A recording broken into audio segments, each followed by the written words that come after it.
I have no words for how toxic this book community has become.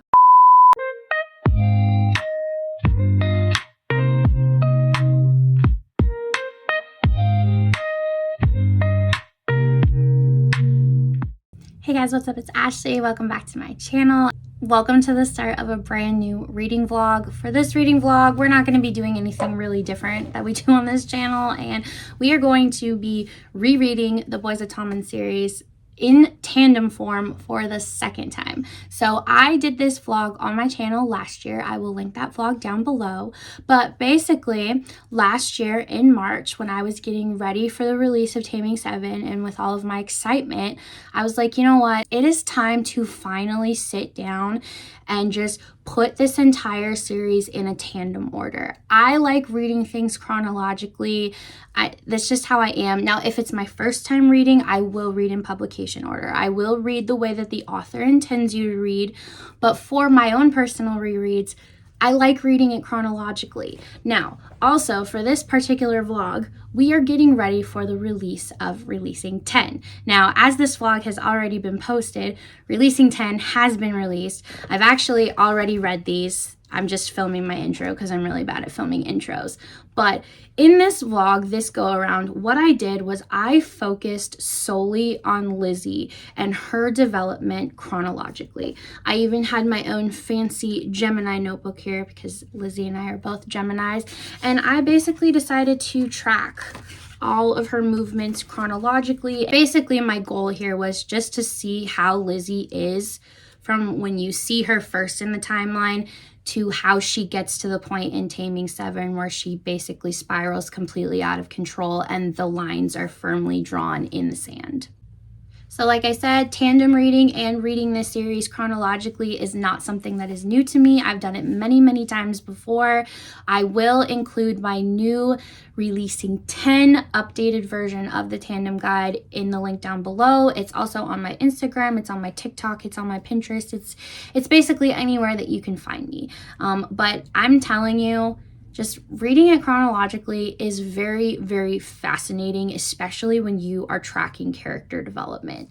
And like I said, I had it all in here, and I will just I'll go over everything with you guys in the vlog as I approach it. But this was it was really, really fun. And now I am ready to fully dive into Lizzy's story. But as for now, I will let you guys get started on this vlog with me. But basically what I did last year when I did this tandem, I decided to put the OC on in the background, you know, get all of that early 2000s teen nostalgia. And this year I decided to do One Tree Hill. So I basically got through the first 2 seasons, and I'm telling you, having that on in the background while reading this, oh, it was just perfect. So come along, follow along with me. We are going to read this in timeline order again.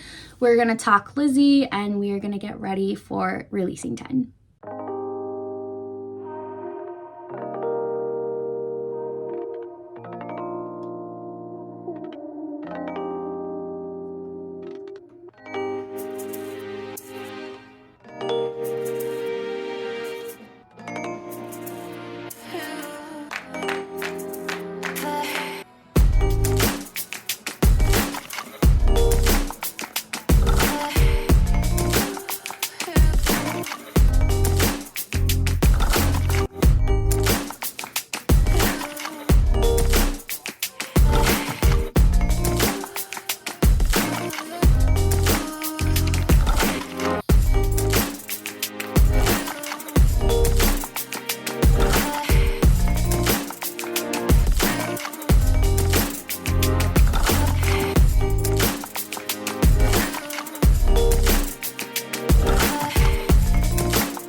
right, it is Sunday evening and I am supposed to be leaving for a family barbecue like 30 minutes ago, so we will do this check-in as quickly as we can. I stayed up really late last night, but like I said, it's Memorial Day weekend, so no one has to get up early for school. I don't have to get anybody ready, anything like that, so I don't really care about destroying my sleep schedule this weekend. But anyway, I stayed up till about 4:30 and I got through a decent chunk. I mean, when I physically annotate these things, I take a really, really long time. And last year when I was rereading, like I did the year before, I only annotated Saving Six. Like up until now, Saving Six is the only book I've annotated, just because it takes me so long that by the time I'm done with it and I'm moving on to the other books, I only have like days left until the new release comes out.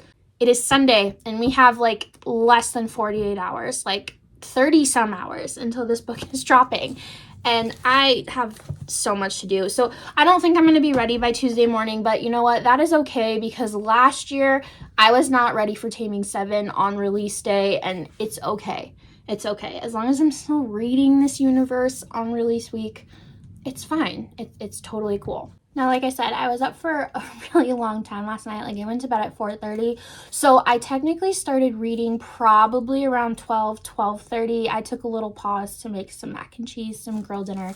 You know, I had a blast in the middle of the night. Watching One Tree Hill, reading Boys of Tommen, eating mac and cheese, drinking Dr. Pepper, grill dinner, okay? It's the stuff of dreams. It's the stuff of dreams, all right? Anyway. So it's kind of hard to see, like, with a tandem, how much you read, because you are going back and forth between two books. So in 4 hours, I could probably, honestly, get through a really good chunk of this. Like, maybe 75%, honestly, if I wasn't annotating. But because I'm going back and forth, I was basically able to get through the first 140 pages of Redeeming 6, and I was able to get through the first 140 pages of Binding 13. So it's about even, but there will come a point where I'm going to primarily be reading a chunk of this and then going to Keeping 13 before you get into this, because as we know, this one covers both Binding 13 and Keeping 13. It's a lot of back and forth, but you know what? I love it. It's fun. All right, so let's talk about Lizzy, right? Because for this vlog, this is a Lizzy kind of focus. Like I said, I have been taking some notes and everything like that. I do have Lizzy notes from the very beginning of this tandem read. So as I mentioned in my intro, you can start the tandem read two ways. You can either start it with Saving 6 or you can start it with the Taming 7 prologue.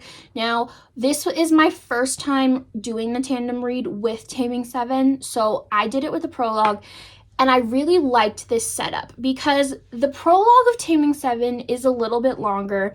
It's in Claire's POV, and it takes place at Gibbsy's father and sister's funeral, and so there's just a lot of information that is dropped in this prologue, and it really sets up the world really well. You have a little 5-year-old Claire basically explaining her friends, who she loves, who she cares about. She even talks about Shannon and Shannon's family, even though they aren't at that funeral, and so it's just, I think it's a very, very interesting setup, because also towards the end of that chapter, Gibbsy just has this fear of his world changing and everything, because his father is gone now and his mother is getting remarried, and they're going to be moving in, him and his son Mark. And Gibbsy just like tells Claire, I don't like him, I'm scared of him, he has evil eyes.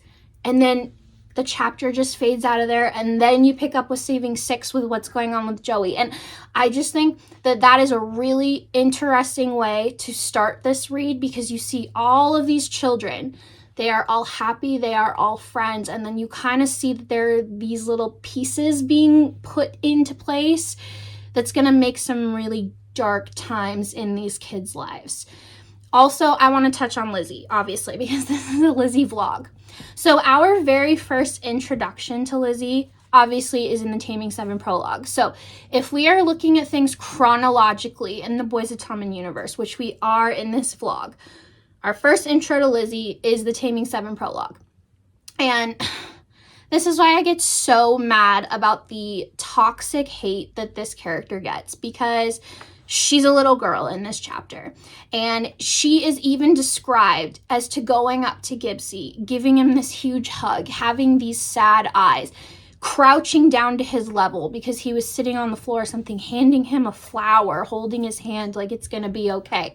And you can just see, at this point in time, everything's okay.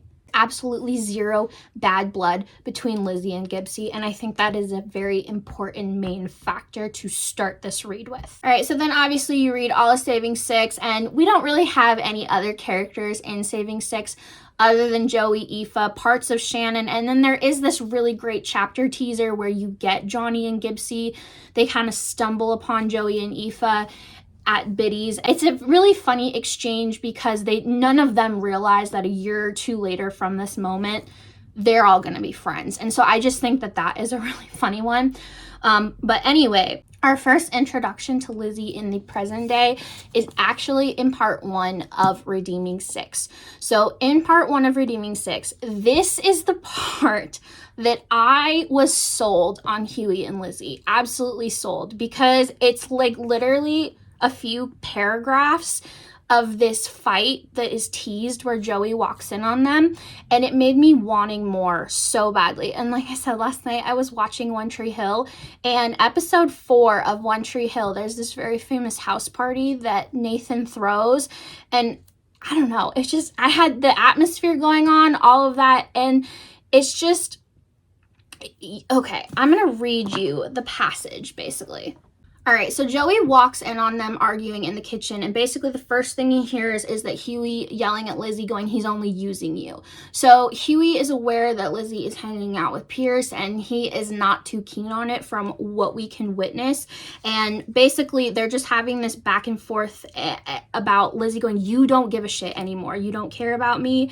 And that's kind of all there is to it, because Joey is very famous for going, you know, "Not my circus, not my monkeys. I'm not going to deal with this." So he kind of goes outside to have a smoke, and Lizzie follows him out there, and they start talking. He remembers her as being one of Shannon's friends, and she's just like, "You have it all wrong," because Joey kind of like teases her a little bit like, "Oh no, I get it.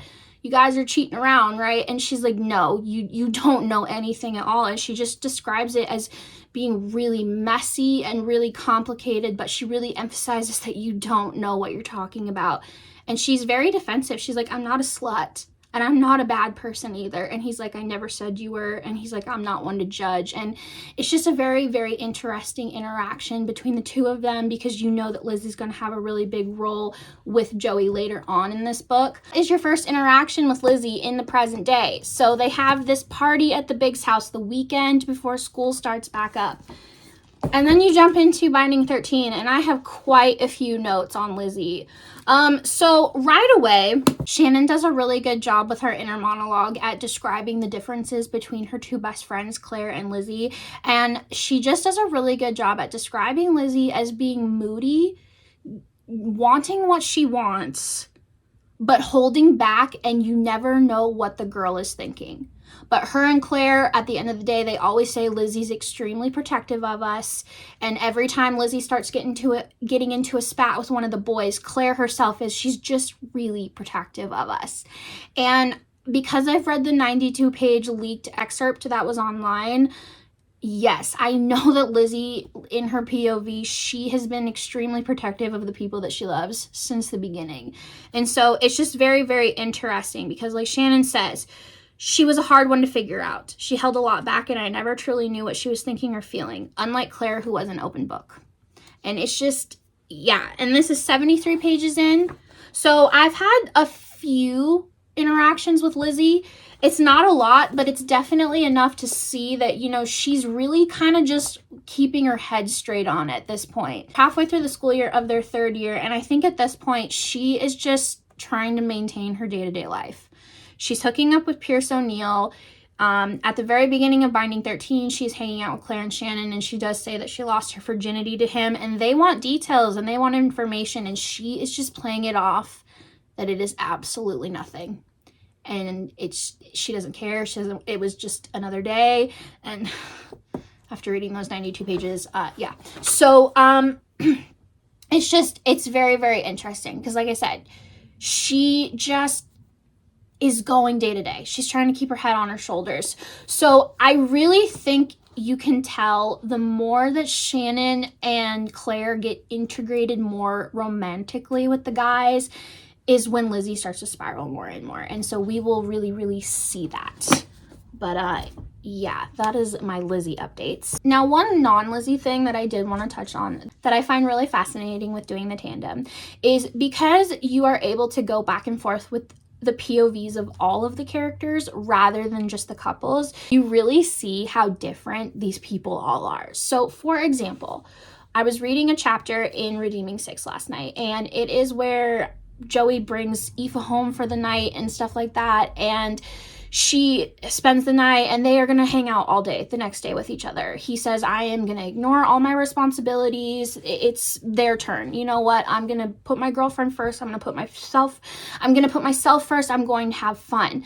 And instantly he's not able to do that because Marie got like a shift at work. Obviously Teddy's not going to take care of his fucking children. And so she sits there and is guilting him. And he's like, Mom, I can't. I have a life. And she's like, you have responsibilities. And he is a child. And so what brings me to is then literally the very next couple chapters, I'm reading Johnny's POV, and Johnny is talking about his upbringing and his life and how he is so focused on rugby. And he has this passage where he's talking about his mother and how his mother just wants him to be a child, and she begs him to be a child. Like, stop with the responsibilities.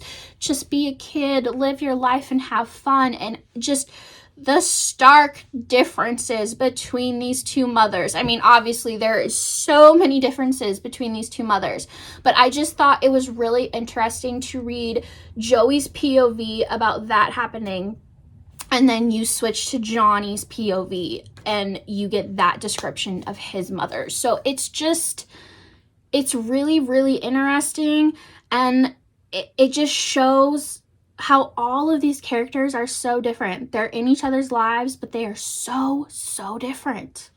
I've obviously been talking for way longer than I need to, so I need to head to a barbecue. But I am going to bring my Kindle with me because the kids are probably going to like swim and stuff, and I don't know. I just don't really feel like mingling and making small talk with in-laws. So I will bring my Kindle with me, see how much we can read, but I probably won't give another update until I get through another chunk of these bad boys. My goal is I would like to finish this by tomorrow morning. I really think that's possible. I've taken a late afternoon nap. Like I said, we're just going to go to the barbecue, chill, have fun, and then no one has to get up early tomorrow. So I think I'll just come home, relax, put One Tree Hill on, and then I really, really need to see if I can finish this one by tomorrow morning. And then if I can get through a good chunk of Keeping 13 tomorrow. And then the goal is if I can finish Taming 7 by Tuesday night. Maybe I can start releasing 10 in the evening. Who knows? That's really optimistic. And that's really putting pressure on my ADHD brain. Anyway, you know what? We're just going to go with the vibes. All right?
guys, it is Tuesday morning. It is the release day.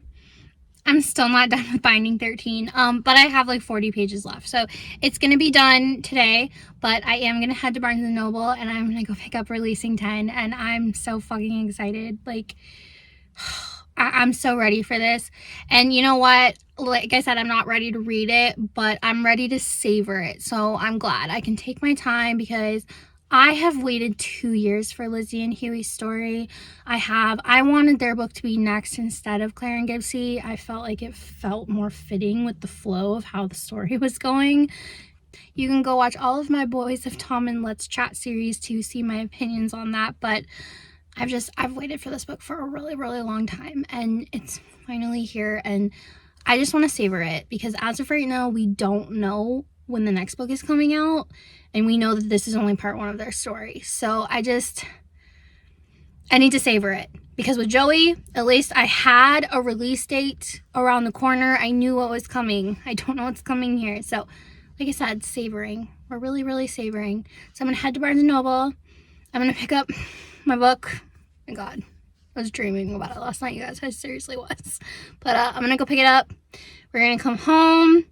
We're going to finish binding 13. And we're just going to roll through the rest of redeeming 6 and keeping 13. And then, yeah, we're savoring, right?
Okay, I want to just take a slight pause real quick, because I am at the part where Gibbsy is explaining to Johnny why he doesn't want to be with Claire.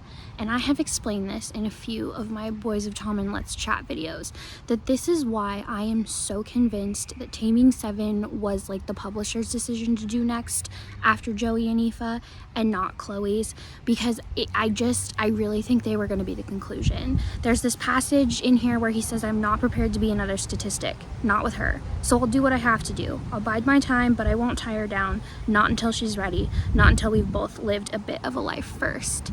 So yeah, I mean, there are arguments there that like that's just his thinking, but I don't know, because they just have this cute, sweet, sunshiny friendship. I don't know, I just would have liked it last. I think because all these other characters have so much trauma with getting together, Claire and Gibbsy kind of would have been like the perfect little bow at the end of this series. Like, they are the best of friends. They want to be together more than anybody, but they're just not together yet. I don't know, it drives me nuts. But that was just a little check-in I wanted to mention.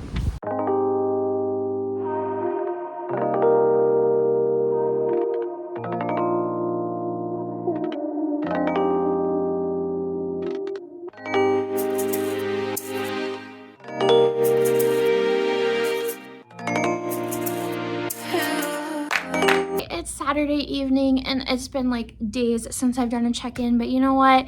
Things have been just a little bit crazy this week. My husband had his graduation yesterday. I think I've mentioned in a few videos in the last couple months. This year has just been really crazy for my family. My husband and I both decided to make some sacrifices, and we both went back to school this year, and he had his graduation yesterday, so I'm just really proud of him. So a little bit pause on reading, but also I didn't really have a whole lot of updates. You know, I have reread this series so many times, and I have vlogged reading this series so many times that you don't need to hear my same thoughts over and over. And I did specify that this specific particular vlog is a Lizzy vlog where we are focusing on her and everything going on with her life leading up to the new release. I do have some check-ins, and my head is going insane right now because this is my first time tandem reading with Taming 7 added to it. And so I am now officially at the part where I have 3 books going.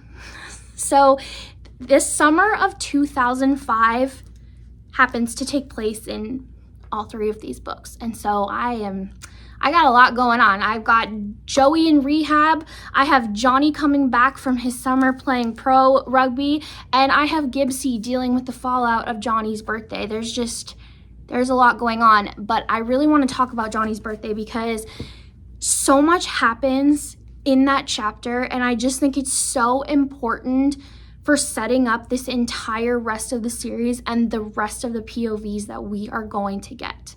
And what's so special about this is while I am sitting here filming, today is May 31st, Johnny Kavanaugh's birthday.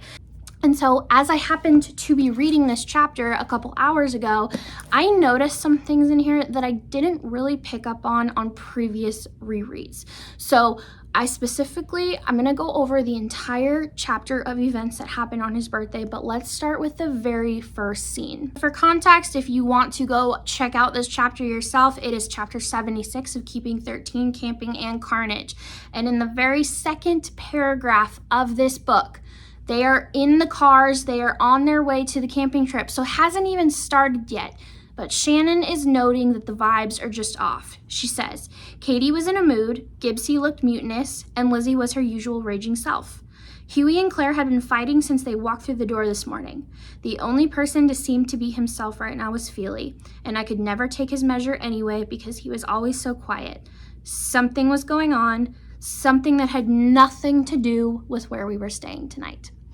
And I think that is so important because of the fact that this series is just overlapping timelines. You're not reading a chronological thing if you're reading in publication order. It's so much. And since this is the second book in the series, Chloe had this all mapped out. She's always had a plan. And if you look at the fact that 8 of them are going on this camping trip and this core 6 seem to all be fighting with each other, I think this is really important because 5 of them, not counting Katie, have really been in each other's lives and business.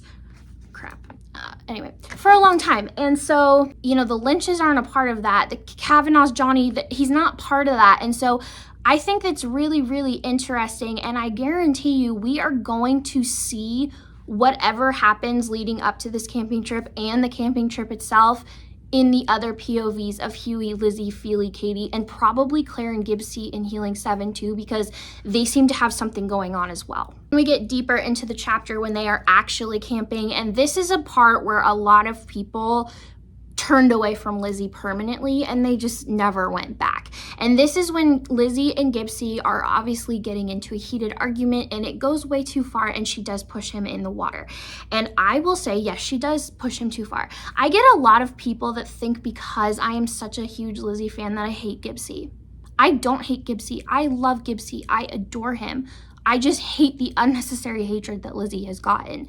And so I noted a lot of things in this particular scene. And so when she pushes him in the water, this is entirely in Shannon's POV, and she is the one that notes, "I'm sorry," Lizzy choked out, looking like she was in shock. "I didn't mean to."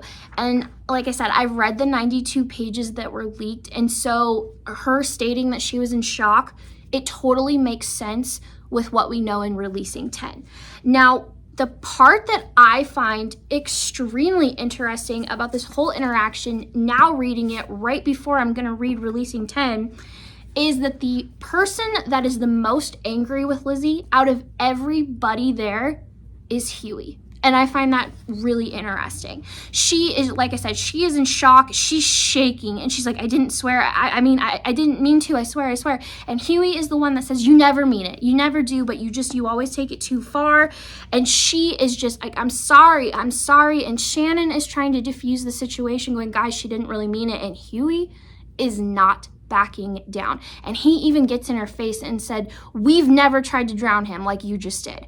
Like I said, he is the one who is the most visibly angry at her out of everybody, even Johnny and Claire. Huey is the one that is just snapping at her. And as we all know, that Feely is the one that kind of diffuses this whole situation and takes Lizzy on a walk. This is why a lot of people, prior to the last few books being released, always thought that Feely and Lizzy were going to be a thing, but no, I'm telling you, I've seen the notes for years now that were on the Facebook group. This has kind of always been the plan. Feely and Lizzy have kind of always had an interesting relationship. A lot of this stuff was teased in Taming 7. This is why I'm excited to read Releasing 10, because there is just so much of that 5-person dynamic that I want to know about. And so I think the fact that Feely is the one to diffuse the situation and take her on a walk, and Huey is just so angry and aggravated out of everyone, I just find that really interesting. Like I said, that out of all parties involved, he is the one that is most upset. Okay, and then my last thing, this is many chapters later, and this is in the extended scene. So you're only going to get that if you have the Bloom's editions. But in this scene, this is right after Johnny has come back and all of them are hanging out. They're all at dinner, and everybody just kind of notices the vibes of the summer are off. You know, Gibbsy's been dealing with his trauma from being pushed in the water. Claire's been taking care of him the entire time. And Huey has been like in a piss poor, grouchy mood. And Johnny's kind of wondering what's going on, and Claire makes a statement and she says, "Seriously, Johnny, it's been mood swing central at my house since we got back from your birthday camping trip." He's been like that all summer. And as we know from reading Taming 7, Huey is in this really weird mood. He's been in that mood. They state he's been in that mood since Johnny's birthday, and he is that way through New Year's. And so I just find it really interesting that with all of the events that happen with Johnny's birthday, the fact that 6 of them seem to have been in some kind of weird argument or whatever before the trip even started, and then that thing happened with Lizzy and Gibbsy, and Huey is the one to blow up at Lizzy. That's why I think things that happened before this trip, it all ties to it. And then the fact that right after that trip, it just kind of sent Huey into a weird spiral. And I just think that all of this is really important information, and I really need to see all of these other perspectives. I need all of them. I need Feely's, I need Katie's, I need all of it.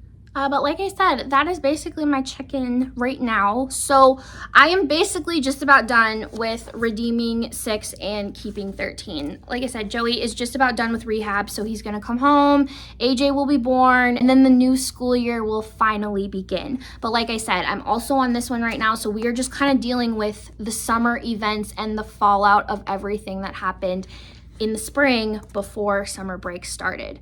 So I just love the Tandem. It's just really interesting to read it chronologically like this, but I'm gonna need that present day POV really soon. I don't even care whose it is, but I'm gonna need one of those 6 people. I need it. I really do. But anyway, that is my check-in for now. So my goal is, since it is Saturday evening, keeping 13 and redeeming 6 will for sure be done tonight. And then I think Taming 7, because obviously it is the shortest book out of them all. I really hate the publishers for doing Claire and Gibbsy dirty, but that will be redeemed in Healing 7, hopefully. Anyway, I can probably get that done by tomorrow afternoon, maybe even sooner if I decide to just audiobook. But I don't know, because I am annotating. So we will just see. I really have a feeling I'm going to have a lot more check-ins when I'm deeper into Taming 7, because Gibbsy and Lizzie's stories, they're intertwined. And I'm only 4 chapters into Taming 7, but I've already tabbed so much like foreshadowing with Mark and everything. And I just have a feeling I'll have a lot of check-ins. So this is going to be a longer vlog, but thank you guys for sticking around. And yeah, I will just talk more when I have more to say. Okay, it is Monday evening, so it's been a little bit since I've done a check-in, but to be honest, I did not read all of yesterday and I have not read today. So I am just, I don't know what to feel. I really don't. Like I said, it's Monday, it's June 2nd, so it's been a few days. If you are watching this and you are well versed into all of this drama, you will know that Chloe had to basically get on her phone on Friday evening and make a statement about all of the heinous, horrible things that have been said about her and her family and this book and just everything. And I don't even know what to say. I don't. You guys know I rant so much about this series and the things that affect it and Bloom's books. We are going to be talking about Bloom's books when I do my review for Releasing 10. Trust me, I have some things to say about Bloom's books that if you have been following me for a while, you will know probably what I have to say. But for Chloe to have to come on her phone and say that the things that she wrote in Releasing 10 about Lizzy were based on her own real life experiences, and then for people to get on Goodreads and write reviews saying that she needs to have her head examined for writing these things. She experienced these things. I have no words for how toxic this book community has become. I mean, seriously. Okay, so I am going to link my Lizzy Young video down below because I talk a lot in there. So if you want to check out some things there. But basically, I said in that video that a lot of what this negativity comes down to is age. There is a very large consensus within the Boys of Tommen community that a lot of the very negative haters that just have nothing but negative, horrible things to say about Lizzy, Huey, Chloe, all of that, but then, you know, they turn a blind eye to every other character, whatever. It all has to do with age. Like, these people are younger than 25, maybe even younger, but they are super young. And then everybody else that, like, you know, can see the writing for what it is, can see the trigger warnings for what they are, can see that this series is not meant for young people. There's a huge difference in those reviews. I am placing a huge portion of the blame and the responsibility with Bloom's books because they decided to make whatever horrible ass decision to make these books YA when they were never meant to be YA. Go watch Chloe's video. She said they were never meant to be YA. The indies, the UK, the international, they are all new adults. So what the fuck were you thinking with this? Seriously. What the fuck? Because I knew there were going to be repercussions. I knew there were going to be repercussions when this series was announced as YA. Because when you look at YA in the United States, it is 12 to 18. If you walk into the young adult section at a Barnes & Noble, you will see a variety of books ranging from Percy Jackson to Shatter Me, and then to some closed door, no spice, maybe low spice romances. But the point is, this should not be over there, okay? I have kids, and the fact that both of my kids could just walk over to that section to pick up Percy Jackson and then stumble upon this horrifies me. It really, really horrifies me. But I'm done with that because, like I said, I will be ranting a lot in my Releasing 10 review. But anyway, like I said, all of this negativity, it is ruining this for me. It is ruining it because days ago, I was so excited. I was so excited As you guys know, I am such a Lizzy fan. I have been rooting for Lizzy and Huey since Redeeming 6, since part 1. Go watch my Redeeming 6 vlog, seriously, from 2 years ago. That is how long I've been waiting for these two characters. And all of the negativity, and then on top of that, guess what? I have been spoiled. So much of this book has been spoiled for me. I have had people straight up DMing me their theories after reading this book. I have had people comment on my Lizzy video, basically giving a whole review of that book that I've had to delete. And I get it, because I'm so obsessed with the series and I vlog it all the time and I talk about it all the time on this channel. People probably assumed that I was going to be reading it right away, but just, I don't know, when you are messaging people about a book that has just come out, I would just say, hey, have you read it yet? Just because, like I said, so much has been spoiled for me that now I don't know what to feel when I sit down and I actually read those parts. Lizzy's book is so dark and heavy. It's more dark and heavy than Joey's. And now that I know majority of the plot twists and everything that happens, I don't know what to feel, because I wanted to be able to feel that in the moment. And now that a lot of that has been spoiled for me, I don't know. So because of all this negativity that has come out with this book release, and because I pretty much know the whole fucking plot at this point, I don't know if I just want to take a pause right now after my tandem. Like, I'll probably finish this, but I don't know, because reading this is getting me so excited for Lizzy and Huey's story. I don't know. But like I said, I just kind of want to take a pause, because Chloe has every right to dip out. I mean, seriously, we all know she was contracted for 6 books. We knew she was done after 6 books. And because of how she has been treated, because of all of this, she has every right to not give us the next book. Does that change the fact that I want the next book? Absolutely not. I need it. I want it so badly. And that also leads me to my next point of, I am really scared to read Releasing 10 that ends on a cliffhanger. It ends in the past because it's a prequel, and then never getting the next book or waiting a long time. This is just, it's so different from Saving 6, because with Joey's duet, we knew when we were getting Redeeming 6. We knew when we were getting it. I think it was only bumped back with the release by 1 week or something. But the point is that we knew when we were getting it. And with everything that I know about this book, I don't know.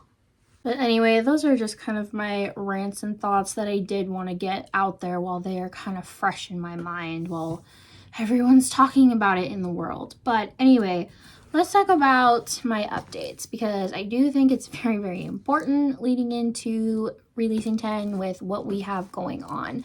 So I am now at the very beginning of the school year. So I have like the epilogue left in this that takes place in the winter. So I'm kind of just hanging on to that. And then I have this. So literally the first week of school has just happened. And I find, what I always find really interesting is that at the very end of Redeeming 6, you get that scene at lunch on the first day of school. It's really a weird argument between Feely and Lizzy at the lunch table, and she gets up and leaves, and Huey is the one to follow her. And so when you are reading this chronologically, you will know that like the week or so before this argument at lunch happens, Huey has approached Lizzy about cutting. Claire kind of caught on to it at the pool, and she had Huey basically go talk to her about it. And we all know that it didn't go over well. It really didn't go over well. Huey has been in a mood all summer, and this just kind of like made it worse. Later that night, he just basically tells Claire, I'm done. I have tried to help Lizzy over the years, and I can't do it anymore. Tell Feely to do it.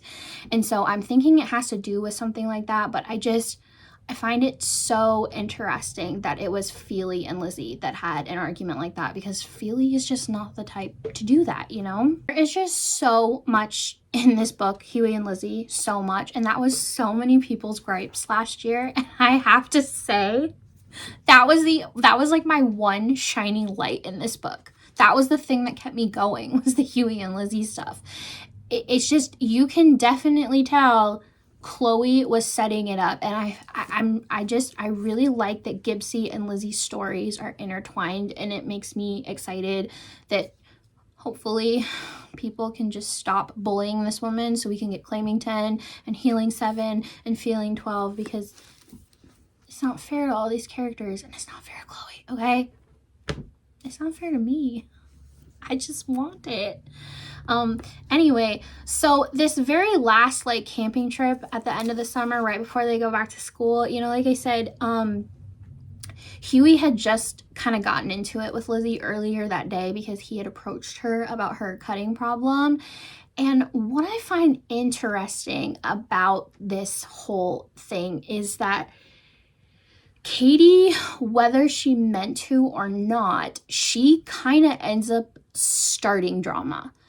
Now, when you, like I said, when you read it chronologically, the fire and the funeral, that whole time right before Johnny's birthday camping trip, everybody is in a good place. They're all getting along. Like, there's even this part mentioned in Keeping 13 that Lizzy and Katie were like making a flower necklace together, okay? And then, like I mentioned clips earlier, right before the camping trip when they were on their way, the 6 of them were like fighting. They're not happy with each other. So something must have happened in those weeks, because when you get to this last camping trip of the summer, Katie is the one that just kind of makes a comment like, it was peaceful until you got here. And then like the next morning they're eating, and now I can kind of see where Katie was coming from, because as humans we kind of have reactions like that, like, ew, what are you eating? But I find it very interesting that Katie was the one the night before that made it a point that everybody was at peace because Lizzy wasn't there, so you kind of need to like step on eggshells around her. But then Katie herself was the one to really start an argument the next day. Now, I'm not saying that Lizzy was in the right to make the eating disorder comment that she did to Katie, but I just find it really interesting that Katie kind of went out of her way to poke the bear, if you know what I mean.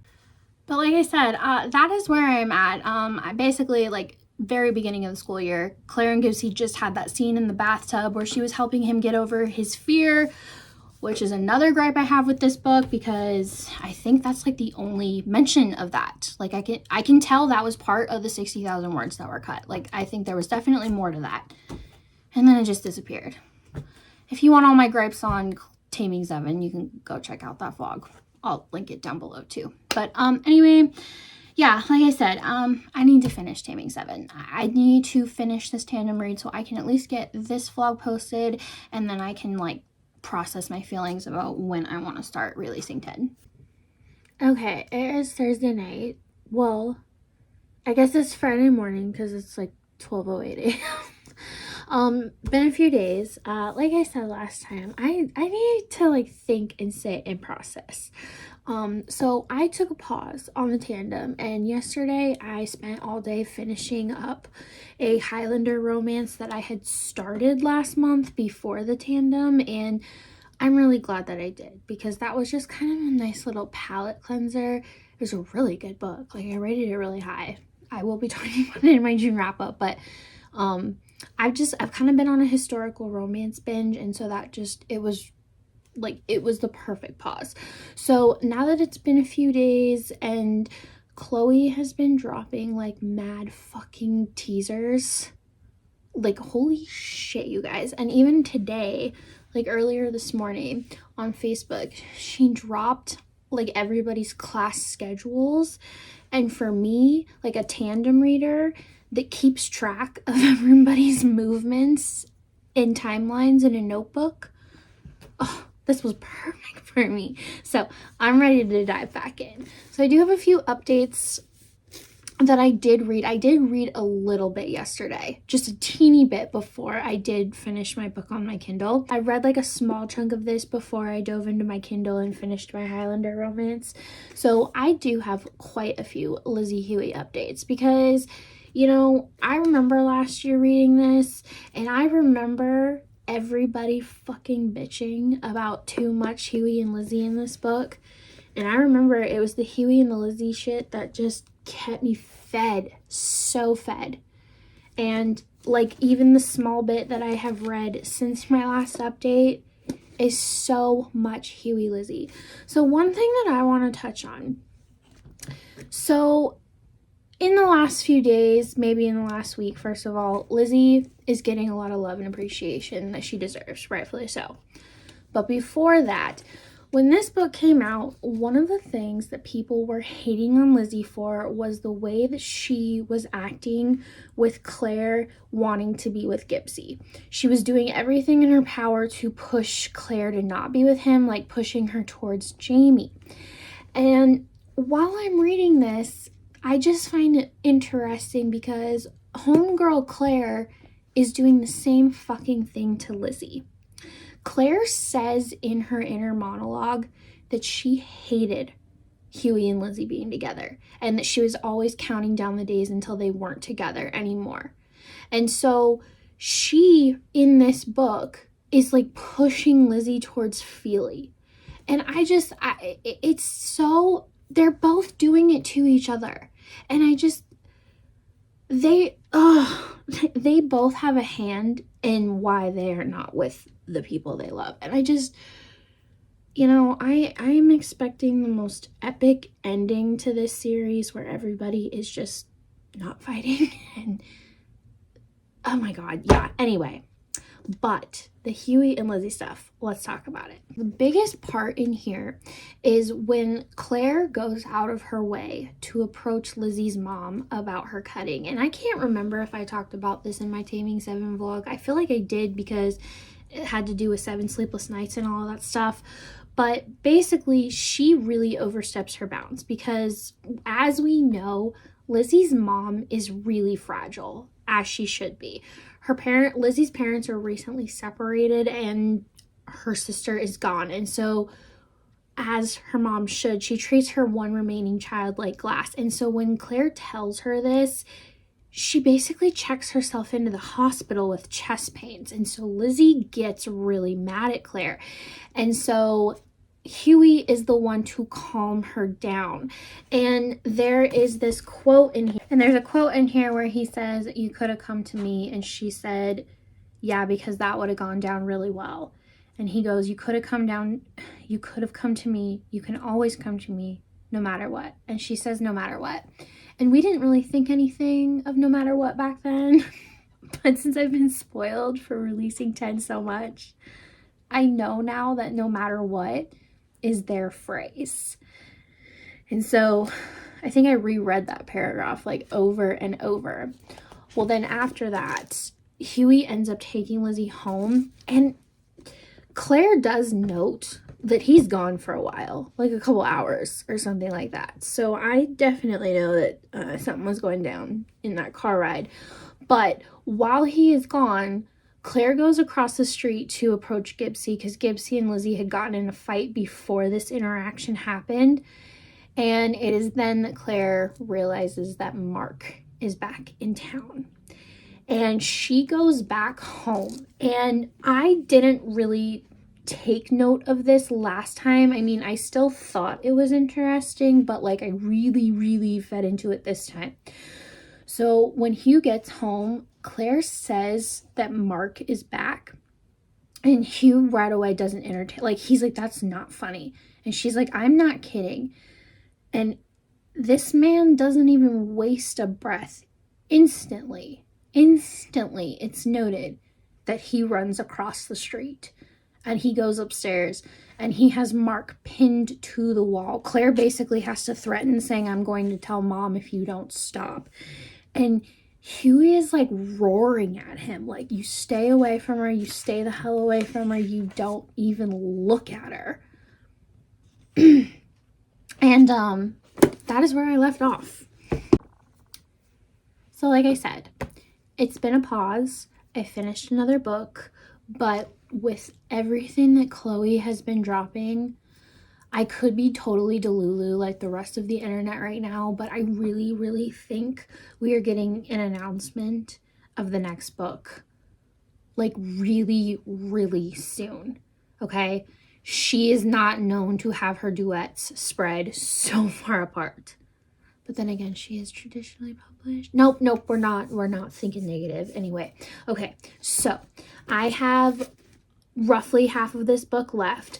I also am just about to start season 3 of One Tree Hill, which I think is really interesting because I've been primarily watching that while I read that. So it's interesting to track how long it takes to read with the episodes. But yeah, so if I start season 3 with half of this left, maybe 3-4 episodes I can finish. But yeah, I will try to give final thought updates, but if I have more before then, we'll give an update. But yeah, so I'm gonna go read. It's midnight. I took a nap earlier. It's probably gonna be a late night, but that's just how it is in my life. So anyway, yeah.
All right, I have finally finished my reread.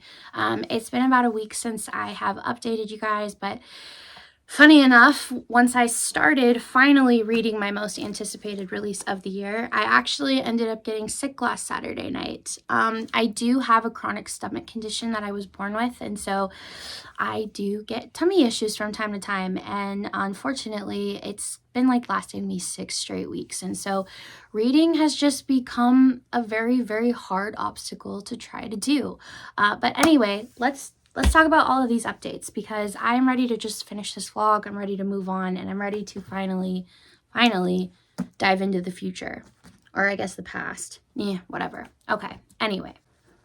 The Boys of Tommen Tandem reread through books 5. Let's talk about it. I believe in my last check-in, I talked about how Mark had just come back and Huey lost his shit and basically ran across the street and threatened him to stay away from Lizzy.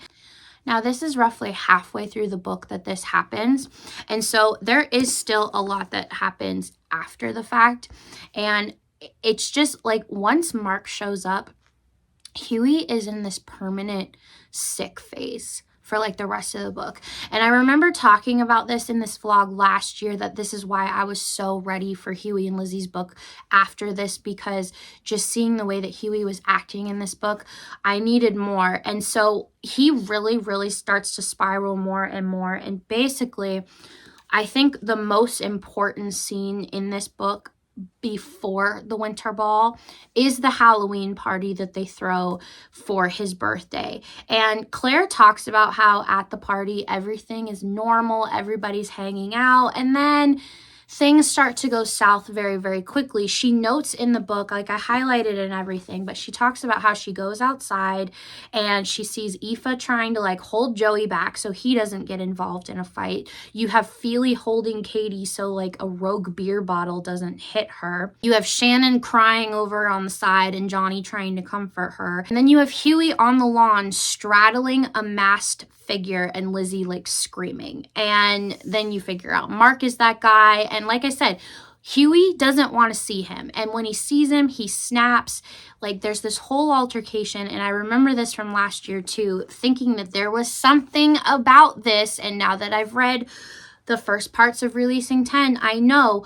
But Mark ends up landing on Lizzie in this whole interaction or whatever, and it is noted by Claire that she lets out the most horrifying scream she has ever heard in her life.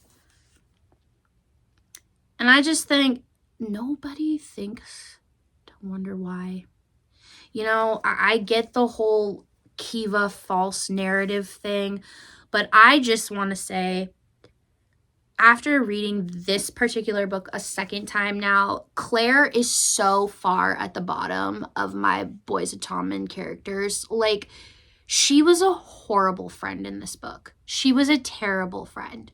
She was a great girlfriend. She was great for Gibbsy. She was helping him out. But, like, once the truth and everything came out, once she found that letter, which, by the way, she totally went about everything wrong. Shannon even told her she did. But you can literally see Lizzie having a manic episode like a few days before this winter ball, even at the winter ball, and she is like hysterical. And Claire is basically like, you're a bitch, I hate you, I don't want to hear anything you have to say anymore. So many thoughts on this Lizzie Mark Gibbsy thing, and I'm going to have way more thoughts once I finish this. But as of right now, that's just where I'm feeling, is I want Lizzie and Gibbsy to have, I want them to be able to realize everything and hold each other and cry. And I want them to like have this moment of, you don't even have to say you're sorry. Like, I get it. Because the thing is in this book, Huey and Feely are really the only people, and Shannon, that are giving Lizzie a break. All three of them are these people that understand that Lizzie has had a really tough life. And, you know, Shannon is the one that says, hurt people, just give her a break. And like I said, the important thing of this vlog, I wanted to see Lizzie spiraling chronologically. And I am telling you, it is right after the camping trip. It's when everybody just starts to build this tension, and it's more and more and more. And then when you finally get to this new school year, it's as soon as Claire just basically says, I'm sticking with Gibbsy, Lizzie's haunted by it. You can so see how haunted she is by it, reading this again after knowing a lot of the stuff that's in here. I think I am going to wrap this vlog up here, but these are basically my most important Lizzie Gibbsy thoughts that I wanted to get out after reading this whole thing chronologically before I jump all the way back to the past and really get these certain characters, like their starting information and what makes them the way they are. But I just, you know, I've always loved Lizzie and I've always loved Gibbsy too, but especially now reading it this go around and knowing the information that I have, my heart hurts for both Lizzie and Gibbsy. And just knowing that every adult in their lives failed the both of them. I mean, for another one thing before I wrap this up, I want to touch on is Gibbsy's mom. Oh my God. I mean, talk about not wanting to even give it a thought. Here's the thing. As a mother, you have to protect your children at all costs, okay? I have 2 children. And if your child says what even remotely anything close to this person scares me, I don't like them, you as a parent should never just brush that off. There is this part in here where he's talking to her and he says, you're absolutely sure in your hardest of hearts that he didn't do anything wrong. And she's like, yep, I'm sure he's a good boy. And I even put that you are a dumb fucking bitch. Because when all of this comes out at the end of Taming 7, she and Gypsy pack up the car and just take off. Like, you can tell this woman is going to have to deal with her guilt. And she rightfully should. Because she is the one that brought this guy into her home. She is the one who has ignored the signs from her son for years. And to my knowledge, from some spoilers I've seen, she is the reason for the Lizzy Gypsy fallout. So I'm just going to leave that there. But anyways, thank you guys for sticking along with me. This has been such a long vlog, but as you guys know, I talk so much about this series. I have theories and I just have a good time talking about the character development and everything like that, you know. Like I said, these characters are close to my age, like from that time. I feel like I'm reading a love letter to myself from high school. I don't know. It's hard to explain. But anyways, I'm going to wrap this up here, and then I'm going to finally dive back into this one. I'm going to see how much I can read over the weekend. This is going to be its own separate vlog. It will be coming soon. But as always, don't forget to hit like, comment, and subscribe, and I will see you guys next time. Bye.